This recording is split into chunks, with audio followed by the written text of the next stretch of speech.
চামড়া শিল্পটা ধ্বংস করার পিছনে মূল কারণ হলো বিগত আওয়ামী ফ্যাসিস্ট সরকার তার সুবিধা হাসিলের জন্য ভারতকে চামড়া শিল্পের সুবিধা দেওয়ার জন্যে বাংলাদেশের এই চামড়া শিল্পটাকে চিরদিনের জন্য ধ্বংস করে দেওয়ার চক্রান্ত করেছে।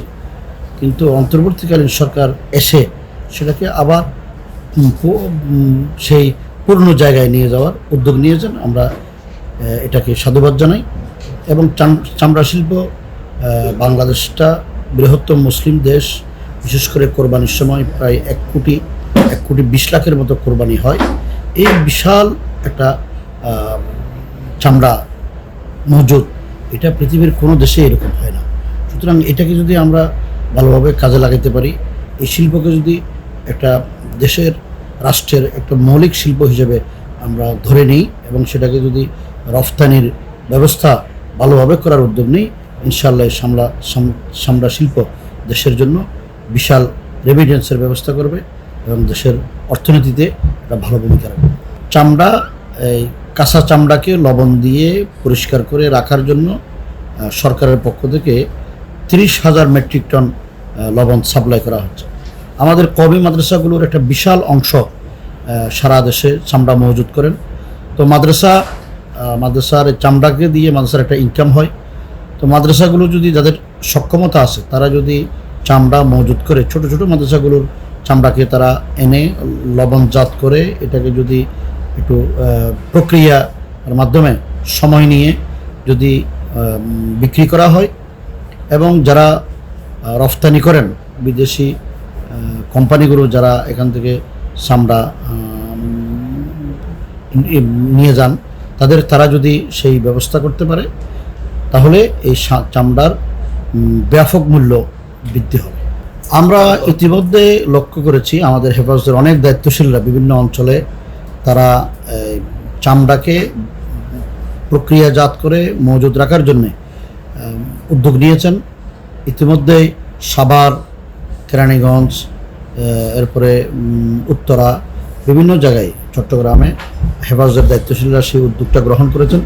আমরা আশা করব সারা বাংলাদেশে হেফাজত ইসলামের দায়িত্বশীলরা যদি সেই প্রক্রিয়াটাকে সামনে এগিয়ে নিয়ে যায়, তাহলে কওমি মাদ্রাসাগুলো একটা আস্থার জায়গা পাবে এবং তাদের চামড়াগুলো কোনো অবস্থাতেই কম মূল্যে, বিভিন্ন ট্যানারি ব্যবসায়ীরা যারা কম মূল্য দিয়ে তারা খরিদ করেন, সেখান থেকে উলামা ইকরামের একটা অংশ যদি সেই জায়গাটা তৈরি করে, তাহলে চামড়া শিল্প এবং আমাদের মাদ্রাসাগুলোর জন্য উপকার হবে। যারা চামড়া কোরবানি করেন তাদের চামড়াটা ন্যায্য মূল্য পাবে এবং গরিব, অসহায়, দরিদ্র মানুষের হক তার যথাযথভাবে তার জায়গায় পৌঁছবে বলে আমরা আশা করি। মাদ্রাসাগুলোর মধ্যে বড় মাদ্রাসা, যে সমস্ত মাদ্রাসা আছে যাদের মধ্যে সে পর্যাপ্ত মজুত রাখার জায়গা আছে, তারা যদি এই উদ্যোগটা গ্রহণ করে স্থানীয় প্রতিটি থানায় স্থানীয় ছোট ছোট মাদ্রাসাগুলো থেকে যে চামড়া তারা কালেকশন করেন, এটাকে যদি বড় মাদ্রাসাগুলো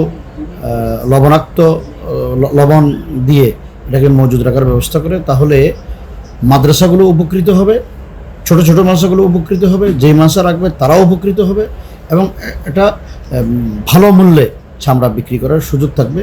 এতে কওমি মাদ্রাসার উলামা ইকরাম এবং তালেব ইলমরা যদি একটু 1 দিন 2 দিন সময় দেয়, বিশেষ করে কোরবানির দিন যদি একটু প্রত্যেকে সময় ব্যয় করে এটা প্রক্রিয়াজাত করার একটা যদি ভালো উদ্যোগ গ্রহণ করে, তাহলে ইনশাআল্লাহ চামড়ার যে সংকট আমাদের দেশে তৈরি হয়, চামড়া নিয়ে যে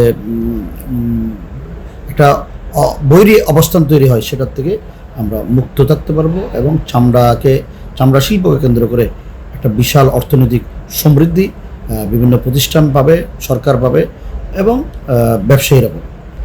আমরা তো বাণিজ্য উপদেষ্টাকে পরামর্শ দিয়েছি বা ওনার মাধ্যমে আমরা এই কথাগুলো বলছি। বিশেষ করে বাংলাদেশের চামড়া কালেকশন করে কওমি মাদ্রাসার উলামা ইকরাম, ট্যানারি এবং কিছু খুচরা ব্যবসায়ী, সরকার যেহেতু একটা সুযোগ করে দিয়েছেন, এই জন্য সামনে খুচরা ব্যবসায়ী এইরা বেশি সুবিধা করতে পারবে না এবং ট্যানারিরা যে কম দামে কেনার যে ট্রেডিশন সেটাও তারা আর পারবে না। আমরা দেশের ওলামা, যেহেতু হেফাজত ইসলাম একটা অরাজনৈতিক সংগঠন, এই বিষয়ে হেফাজতের কোনো সুনির্দিষ্ট পরিকল্পনা নাই। আমরা আলোচনার মাধ্যমে নেতৃবৃন্দ যদি একমত হয়, ইনশাল্লাহ ভবিষ্যতে সেই পরিকল্পনা হাতে নিয়ে এটা সুষ্ঠু সুশৃঙ্খল পরিকল্পিতভাবে চামড়াজাত শিল্পকে যেন প্রক্রিয়াজাতকরণের মাধ্যমে এটা রফতানি পণ্য হিসেবে দেশে প্রতিষ্ঠিত করার চেষ্টা করা হবে।